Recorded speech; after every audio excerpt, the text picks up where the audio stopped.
Welcome to mister nobody CV and இன்னும் movie வந்து bad boys ride or die 2024 release ஆன ஒரு action comedy movie. And இந்த படத்தோட ரிவ்யூக்கு போத்துங்க நம்ம சேனலில் இன்னும் சப்ஸ்கிரைப் பண்ணால் பார்த்துங்க, சப்ஸ்கிரைப் பண்ணுறங்க. That helps my lot guys. உங்களுக்கு நிறைய மூவிஸ் அப்டேட் வந்துகிட்டே இருக்கு. ஆனால் இந்த படத்தோட கதை வந்து நம்ம மைக்கும் மார்க்கஸும் வந்து தன்னோட லைஃப்பில் வந்து எல்லாத்தையும் விட்டுட்டு ஒரு மாதிரி எப்படி சொல்லலாம், அந்த போலீஸ் எல்லாம் ஒன்றும் பெருசாக எடுத்துக்கல, ஃபேமிலி கூட டைம் ஸ்பெண்ட் பண்ணலாம் அப்படின்ற மாதிரி ஒரு சமயத்தில் இருக்கிற அந்த சமயத்தில் வந்து நம்ம மார்க்கஸ்க்கு வந்து அப்பப்போ வந்து ஹெல்த் இஷ்யூஸ் வருது. ஏன்னா வந்து அவர் நிறைய ஜங்க் ஃபுட்டு அந்த மாதிரி நிறைய விஷயம் சாப்பிட்றாங்க. அவரால் ஓரளவுக்கு வந்து முடியல, ஓகேங்களா. அண்ட் இப்போ வந்து நம்ம மைக்குக்கு வந்து கல்யாணம் ஆகுது. அதாவது நம்ம வில் ஸ்மித் கேரக்டர் தான் அந்த மைக், ஓகேங்களா. அவருக்கு வந்து கல்யாணம் ஆகுது. கல்யாணம் ஆன சமயத்தில் வந்து நம்ம மார்க்கஸ்க்கு வந்து அங்கேயே வந்து ஒரு கார்டியக்கல் அட்டாக் வருது, ஓகேங்களா. அங்கேயே அவர் விருந்துறாரு. அதுக்கப்புறம் அவருக்கு வந்து ஒரு வியர்டான ஒரு ட்ரீம் வருது. கிட்டத்தட்ட இறந்துட்டு திரும்பி அவர் உயிருக்குள்ள வந்து அவரோட உடம்புக்குள்ள அந்த உயிர் வந்துடுது, ஓகேங்களா. அவர் பார்த்த விஷயம் என்ன அப்படின்னு பார்த்தீங்கன்னா, அவங்களுக்கு ஏதோ ஒரு ஆபத்து வர மாதிரியும் அந்த ஆபத்துலேருந்து அவங்க தப்பிக்கணும் அப்படின்ற மாதிரியும் ஒரு விஷயம் வந்து அவருக்கு வந்துட்டு போகுது. அதுக்கப்புறம் அதாவது செத்து திரும்பியும் பிறந்த மாதிரி அவருக்கு ஒரு ஃபீல் மார்க்கஸ்க்கு, ஓகேங்களா. அதுக்கப்புறம் அவருக்கு பயமே இல்லை. இத்தனை நாளாக பயந்துட்டு இருந்த மனுஷன் இந்த ஒரு சம்பவத்துக்கு அப்புறம் பயமே இல்லாமல் இருக்காரு.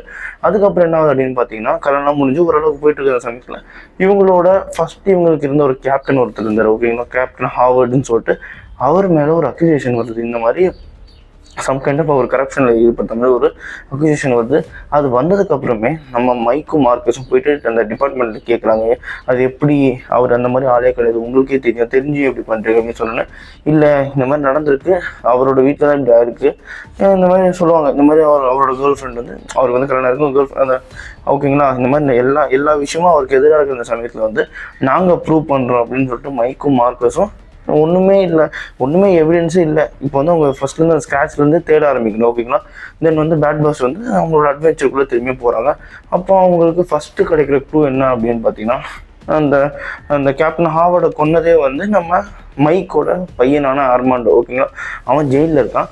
ஜெயிலில் அவனை போய் மீட் பண்ணுற சமயத்தில் அவன் ஆர்மாண்டோவே சொல்லுவான், இந்த மாதிரி அவர் கரப்ஷன்லாம் எங்கேயுமே வந்து ஈடுபடல, அவருக்கும் வந்து அந்த கும்பலுக்கு வந்து சம்மந்தமே கிடையாது அப்படின்னு சொன்னதுக்கப்புறம், ஆனால் அவரை கொல்றதுல வந்து ஒரு மெயினான பார்ட்டில் இருந்த ஒருத்தனை வந்து எனக்கு தெரியும் அப்படின்னு சொல்லிட்டு நம்ம ஆர்மாண்டோ சொல்கிறாரு, ஓகேங்களா. சொன்னதுக்கப்புறம் என்ன அப்படின்னு பார்த்தீங்கன்னா, அவரை வந்து ஸ்பெஷல் பர்மிஷன் வாங்கிட்டு தன்னோட பையனை வந்து கஸ்டடியில் எடுத்துகிட்டு போயிட்டுருக்காங்க, ஓகேங்களா. எங்கே போயிட்டுருக்காங்க அப்படின்னு பார்த்தீங்கன்னா, அந்த ஜெயிலேருந்து மயாமிக்கு ட்ராவல் பண்ணி போயிட்டுருக்க அந்த சமயத்தில் வில்லன் என்ன பண்ணுறான் அப்படின்னு பார்த்தீங்கன்னா, அந்த பிளைனை வெடிக்க வச்சு இவங்க 3 பேரையும் வந்து அழிக்கணும்னு சொல்லிட்டு பார்க்குறோம். பட் நம்ம மைக், மார்க்கஸ், அதுக்கப்புறம் மைக்கோட பையனான ஆர்மாண்டோ 3 பேருமே தப்பிச்சிடுறாங்க.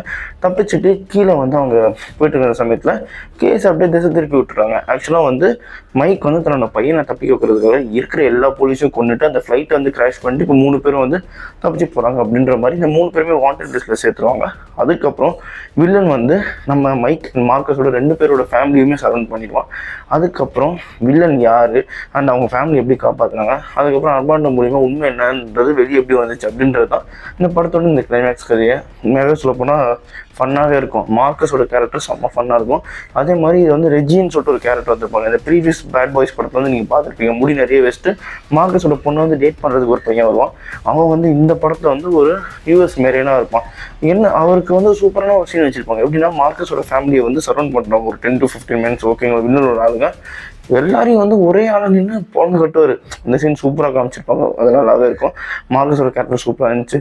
அதே மாதிரி வந்து மார்க்கஸ் கேரக்டர் ஸ்டார்டிங் எப்படி இருந்துச்சோ அதுக்கப்புறம் தைரியமாக மாறிடும். அப்போது தைரியமாக இருந்த மைக் கேரக்டர் வந்து போக போக வந்து தைரியம் கம்மியாக அவருக்கு வந்து பேனிக் அட்டாக்லாம் நிறைய வரும். ஸோ அந்த கேரக்டர் பேலன்ஸ்லாம் நல்லாவே பண்ணியிருப்பாங்க. எப்படி ஒரு நல்லா என்ஜாயபிளான ஒரு படம். ஆக்ஷன் பேக்டாகவும் இருந்தது, ஃபன்னாகவும் இருந்தது, கொஞ்சம் எமோஷ்னலாகவும் இருந்துச்சு.